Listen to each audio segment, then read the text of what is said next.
Our next setup of starter bell housing ring gear combinations here, we're going to do a CJ3A, and also same stuff is used on the Willys wagon and trucks from 1946 up to about 1951. The starters on them, there were two different ones actually. There was a shorter starter, it was an Autolite MZ4162, and that's what this one is.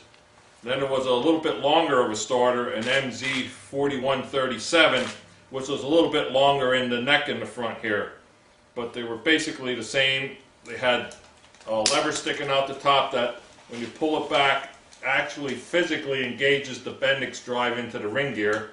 And then also a switch on the top that when the lever is pulled back and the gear comes out, it turns on the starter with the switch. And this was for the 3A, the Willys wagon and truck from 46 up to 51, and the Willys Jeepster also had this on. And those Jeeps had a 124 tooth ring gear on the flywheel, so it was a little bit different than the 2A, which only had 97. And the bell housing on these, on the wagon and truck, they had this linkage setup on the top here, because you had to physically push a button on the floor, and that engaged this lever, which had a little rod on, which engaged the lever on top of the starter, and that's how it started.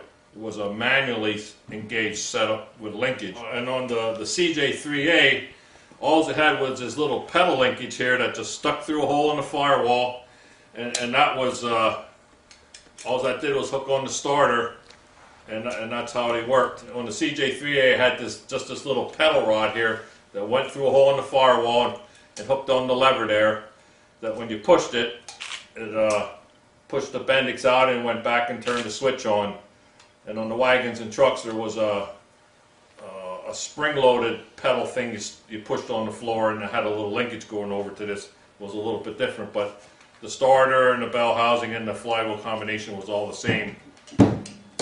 Well, one way to identify these bell housings here, they usually had a big hole in the side where the clutch fork stuck out, and they also had the same thing on the other side, because a lot of these vehicles were exported over to other countries where they had right-hand drive. This setup also had the bushing in the bell housing, where the end of the starter rode in the bell housing and the bushing.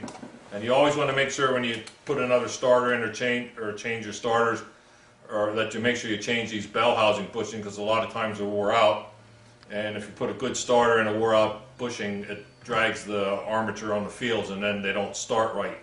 It makes the starters drag. The starter drives on these MZ4137 and 4162 look like this. Inside the starter was actually a fork thing that went down around here that moved this in and out.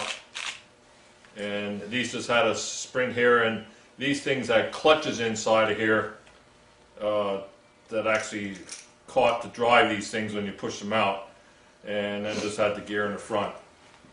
But that's the starter drive setup on the 3As, the wagon and trucks and Jeepsters up from 46 to 51.